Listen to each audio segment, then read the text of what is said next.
Hello students, welcome to the selection classes. दोस्तों, कल CGL 2019 tyre 3 तक का रिजल्ट आ चुका है। तो first of all I would like to congratulate all the students who have been qualified officially for the typing test and document verification. आज की video में मैं बात करूंगा कि टाइपिंग टेस्ट में क्या क्या चीज़ें होती हैं और किस तरह से टाइपिंग टेस्ट को परफॉर्म किया जाता है by the candidate and by the SSC also. उसके बाद का जो लेवल होता है दोस्तों, वो डॉक्यूमेंट वेरिफिकेशन का होता है। तो डॉक्यूमेंट वेरिफिकेशन से पहले आपको टाइपिंग टेस्ट करना पड़ेगा और उसके बाद ही ये चीज़ें डिसाइड होगी कि आपको कौन सी रैंक या कौन सी पोस्ट मिलने वाली है। तो यदि मैं बात करूँ दोस्तों टाइपिंग टेस्ट की,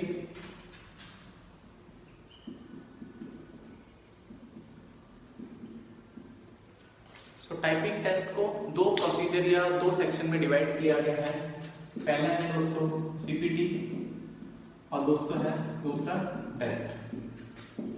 अब CPT का मतलब होता है कंप्यूटर प्रोफिशिएंसी टेस्ट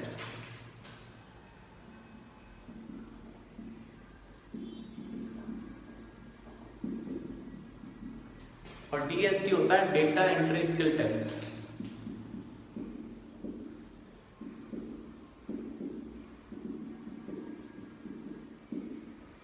अब दोनों में क्या डिफरेंस होता है और कौन से बच्चे को CPT देना है, कौन से को टेस्ट देना है, वो सारी जानकारी मैं आपको थोड़ी देर में बताने वाला हूँ। तो यदि मैं बात करूँ CPT की, इसके 3 मॉड्यूल होते हैं दोस्तों। इसके 3 मॉड्यूल होते हैं, मॉड्यूल 1, मॉड्यूल 2 एंड मॉड्यूल 3। तो मॉड्यूल 1, मॉड्यूल 2, मॉड्यूल 3। तो सबसे पहले मैं बात करूंगा कि CPT कौन से बच्चे को देना है। तो जिन बच्चों का नाम दोस्तों लिस्ट 3 में आया है, जिन बच्चों का नाम लिस्ट 3 में आया है, उन सारे बच्चों को CPT देना है। अब लिस्ट 3 में क्या क्या मतलब है लिस्ट 3 का, तो जिन बच्चों का भी सिलेक्शन फाइनली सिलेक्शन दोस्तों, कुछ कैटेगरीज हैं 4600 ग्रेड पे वाली, उन पोस्ट के लिए होगा। तो आप बिना CPT के वहां तक नहीं पहुंच सकते। कौन कौन सी दोस्तों डेजिग्नेशन है, यदि हम बात करें दैट इज ASO की मैं बात करता हूँ, असिस्टेंट सेक्शन ऑफिसर, चाहे तो हम DOPT की बात करें डिपार्टमेंट की, चाहे रेलवे की बात करें। तो यदि आपको ASO की MEA की बात करते हैं हम लोग, तो यदि आपको वहां तक पहुंचना है तो आपको बिना CPT के लिए पॉसिबिलिटी नहीं है, क्योंकि आप वहां तक पहुंच पाएंगे तो आपको CPT क्लियर करना पड़ेगा। 4600 ग्रेड पे की जॉब है दोस्तों। दूसरी जो दोस्तों जॉब है वो है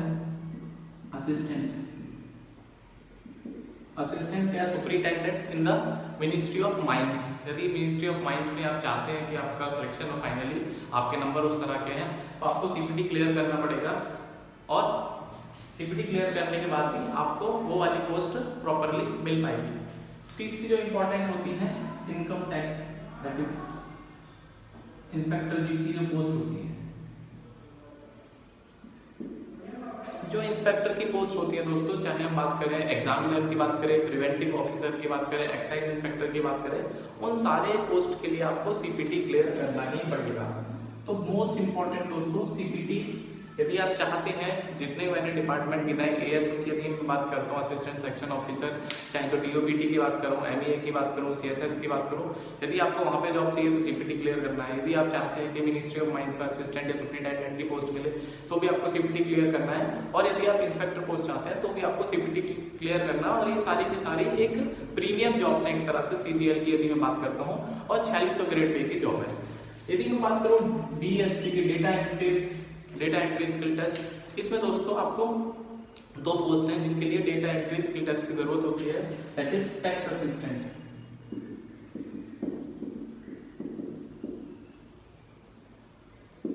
तो टैक्स असिस्टेंट में भी 2 डिपार्टमेंट हैं, CBDT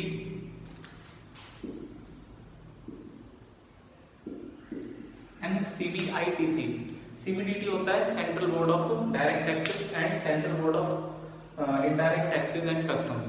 तो यदि आप टैक्स असिस्टेंट की post I think 2400-2600 grade pay की जॉब है, मुझे एग्जैक्टली याद नहीं है, बट यदि आप उस जॉब को पाना चाहते हैं तो आपको data entry skill test clear करना पड़ेगा।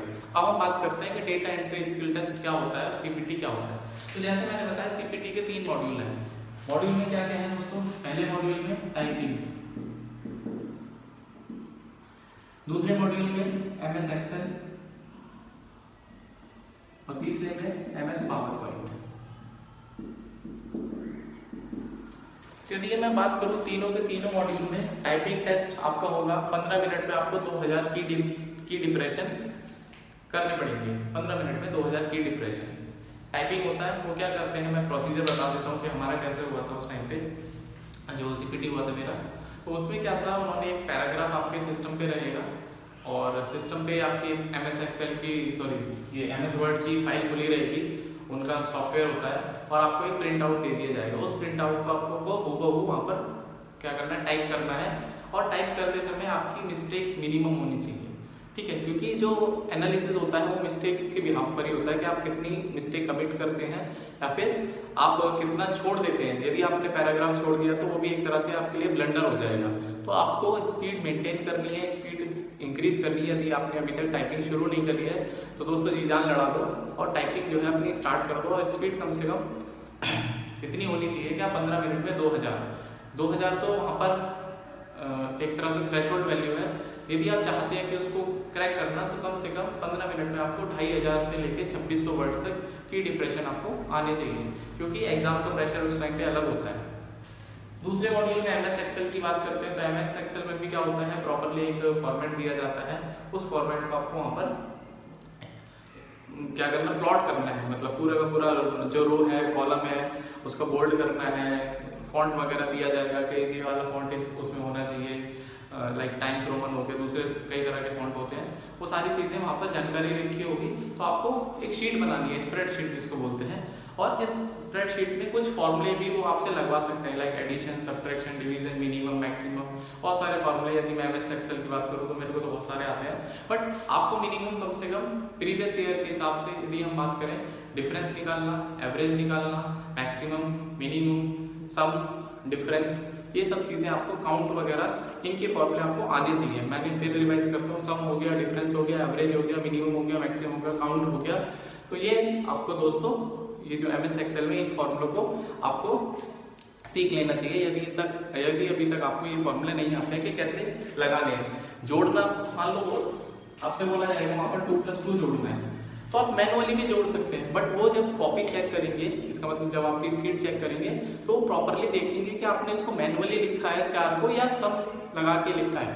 क्योंकि जो फॉर्मूला रहेगा दोस्तों, इसमें सम आएगा और यहाँ पे यदि मैं इसकी बात करता हूँ, यहाँ पर सम आएगा और उसके बाद आपका लाइक D1 से लेके E1 2 कॉलम रहेंगे, उनको आपको जोड़ना है। तो वो चेक करेंगे कि आपने फॉर्मूला लगाया या मैनुअली लिखा है। तो बहुत इंपॉर्टेंट, आप उनको चीट करने की कोशिश ना करिएगा बिल्कुल भी, you will be in trouble. Power point की यदि हम बात करें, प्रेजेंटेशन जरूरी होता है। यदि मान लो आप अधिकारी बन गए हैं, आपको प्रेजेंटेशन देनी है, तो आपको पावर पॉइंट की नॉलेज होनी चाहिए। और यदि आपको पावर पॉइंट की नॉलेज होगी देन ओनली आप जो मैंने बताया ना, अच्छी जो पोस्ट है वहाँ पर आप पहुँच पाएंगे। तो पावर पॉइंट में जैसे स्लाइड कैसे बनती है, स्लाइड का बैकग्राउंड कैसे करते हैं, बॉर्डर कैसे करते हैं, फॉन्ट कैसे लगाते हैं, वो सारी चीज़ें वहाँ पर जो क्या बोलते हैं ABCD रैंकिंग कैसे करते हैं, कुछ स्पेशल मार्क कैसे लगाते हैं, वो सारी चीज़ें आपको स्लाइड के बारे में जानकारी होनी चाहिए। तो आप प्लीज़ वहाँ पर पावर पॉइंट प्रेजेंटेशन की भी थोड़ी सी जानकारी लेके रखिए। और ज़्यादातर देखो, यदि मैं बात करूँ, कठिन तो ज़्यादा नहीं आता है, बट उन बच्चों के लिए परेशानी हो जाती है जिनको अभी तक कंप्यूटर या इन सब चीज़ों का ज्ञान नहीं है। तो इसलिए थोड़ा सा, यदि आप कंप्यूटर बैकग्राउंड से नहीं है या फिर आप कंप्यूटर के साथ में फैमिलियर नहीं है, तो आप चीज़ों को सीख लीजिए एग्जाम से पहले। करीब करीब मेरे हिसाब से भी 1-1.5 महीना रहेगा, और आप यदि सीख लेंगे तो आपके लिए ईजीनेस हो जाएगी। ठीक है, उम्मीद कर रहा हूँ इतनी बात आपको समझ में आती होगी। तो ये सारी कहानी CPT की थी। और एक और बात दोस्तों, लिस्ट 3 वाले बच्चों का जिनका नाम CPT में, यदि वो CPT दे रहे हैं तो उनको टेस्ट देने की ज़रूरत नहीं है, क्योंकि जो यहाँ का टाइपिंग टेस्ट है वो टेस्ट में अपना भी काउंट हो जाएगा। तो इस बात को ध्यान रखिए। बार बार ये आप कमेंट मत करना कि टेस्ट वालों को CPT देना है, CPT वालों को टेस्ट देना। मैं आपको फिर बोल रहा हूँ कि जिनका CPT में नाम है, CPT वाली लिस्ट में नाम है, लिस्ट 3 में, उनको टेस्ट नहीं देना है, बस उनको CPT दे के आना है। उसके बाद नमस्ते कर देनी है, अपने घर बैठ जाना है। SSC खुद बताएगा आगे का क्या प्रोसीजर है। ठीक है, इस बात को बिल्कुल कान खोलकर सुन लीजिए कि जो बच्चे CPT के लिए क्वालिफाइड है उनको टेस्ट नहीं देना है। हम बात करते हैं लिस्ट 4। ठीक है, तो जिन बच्चों का नाम लिस्ट 4 में है दोस्तों, उनको टेस्ट देना है, और जिन बच्चों का नाम लिस्ट 3 में है उनको CPT देना है। अब लिस्ट 4 में मैंने बताया आपको data entry skill test. Condition यहाँ भी सेम है, 15 मिनट में आपको 2000 की डिप्रेशन करनी है। तो जो बच्चे टैक्स असिस्टेंट वाली पोस्ट तक कम से कम मिनिमम पोस्ट पाना चाहते हैं तो आपको टेस्ट क्वालिफाई करना पड़ेगा 15 मिनट में। यदि आप प्रैक्टिस मोड में हैं, घर पे प्रैक्टिस करते हैं, तो 2600 से लेके 250 मतलब 2600-2700 आपको वर्ड्स या की डिप्रेशन आने चाहिए। यदि आपकी स्पीड इतनी आएगी तो आप एग्जाम में वहाँ पर क्लियर कर पाएंगे, वरना एग्जाम का प्रेशर अलग होता है। आप मान लो घर पे ही आप 2000 निकाल पा रहे हैं 1500 मिनट में, तो वहाँ पे जाके आप 1600-1700 पे अटक जाएंगे, क्योंकि वहाँ पे इमेंस प्रेशर होता है आपके पास। ठीक है, तो उस प्रेशर को भी डील करना है, गलती भी ना हो, इसलिए ज़रूरी है दोस्तों आप अपनी स्पीड को इस तरह से बढ़ाएं कि 15 मिनट में घर पे कम से कम आप 2600-2700 वर्ड आराम से लिख पाएंगे। की डिप्रेशन मतलब क्या होता है, जैसे एक वर्ड लिखा है मैंने, वर्ड WORD, तो इसमें आपको 4 की डिप्रेशन है, WORD, फिर स्पेस आएगा, 5 हो जाएंगे। तो उसी तरह से पैराग्राफ होता है, करीब करीब उसमें 2000 और प्लस माइनस मतलब 1900 से 2100 भी हो सकते हैं, ऐसा कोई प्रिसाइज नहीं है कि 2000 ही रहेंगे। तो ऐसा मान के चलते हैं जो SSC एवरेज कि 2000 की डिप्रेशन आपको आनी चाहिए।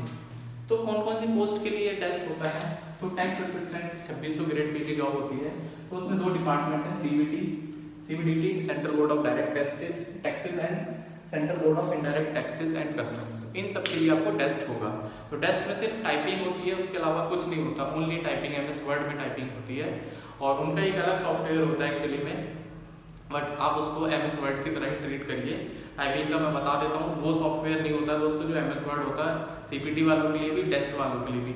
SSC का खुद का एक अलग सॉफ्टवेयर होता है, मुझे तो नाम नहीं पता, बट वहाँ पर मतलब होगा typing he, but MS word से आप फैमिलियर हैं, अच्छी बात है। तो मैं आपको ये सजेस्ट करूँगा, आप इस बात को लिख लीजिए कि आप नोट पैड पे टाइपिंग करना सीखिए। बहुत इंपॉर्टेंट बात बता रहा हूँ दोस्तों, आप नोट पैड पे टाइपिंग करना सीखिए, Ctrl+B वगैरह, और जो इतनी भी छोटी मोटी कमांड है, Ctrl+Z, Ctrl+X, Ctrl+Y, जिससे आपकी प्रैक्टिस अच्छी हो जाएगी, क्योंकि वहाँ पर आपको MS ऑफिस देखने को नहीं मिलेगा, तो फिर आप इधर उधर हाथ पैर मारेंगे। मैं आपको बता रहा हूँ, नोट पैड पे टाइपिंग करना सीखिए, प्रैक्टिस करिए यदि आप कंप्यूटर पे प्रैक्टिस कर रहे हैं। दूसरी बात क्या है, डोंट यूज लैपटॉप का आप इस्तेमाल नहीं करिए यदि आप टाइपिंग टेस्ट सीख रहे हैं या फिर टाइपिंग सीख रहे हैं। आप डेस्कटॉप का इस्तेमाल करिए, जो प्रॉपरली कीबोर्ड होते हैं उनका यूज़ करिए, रादर देन आप लैपटॉप के कीबोर्ड का यूज़ करिए। बिकॉज लैपटॉप की जो कीबोर्ड्स होते हैं वो ज़्यादा स्मूथ होते हैं, बहुत ज़्यादा स्मूथ होते हैं, बट जो आपके पास सिस्टम मिलेंगे SSC के वहाँ पर जो लैब्स रहती हैं, वहाँ पर सिस्टम इतने स्मूथ नहीं होते हैं, कीबोर्ड भी इतने स्मूथ नहीं होते हैं। इसीलिए मैं बोल रहा हूँ कि आप कीबोर्ड से, डेस्कटॉप वाले कीबोर्ड से प्रैक्टिस करिए। यदि आप लैपटॉप पे भी प्रैक्टिस करना चाहते हैं तो एक्सटर्नल कीबोर्ड लगाइए, फिर प्रैक्टिस करिए। तो ये डूज एंड डोंट्स हैं जो मैंने आपको बताया है। उम्मीद कर रहा हूँ जानकारी दोस्तों आपको पसंद आई होगी। चैनल को सब्सक्राइब कर लीजिए, और यदि आप किसी भी वनडे एग्जाम के लिए मैथ पढ़ना चाहते हैं या फिर कोई भी इंफॉर्मेशन यदि आप एग्जाम से रिलेटेड पाना चाहते हैं तो मेरे चैनल के साथ में जुड़िए। नमस्कार, मिलते हैं नेक्स्ट वीडियो में, तब तक के लिए अपना ध्यान रखिए। Bye bye, take care.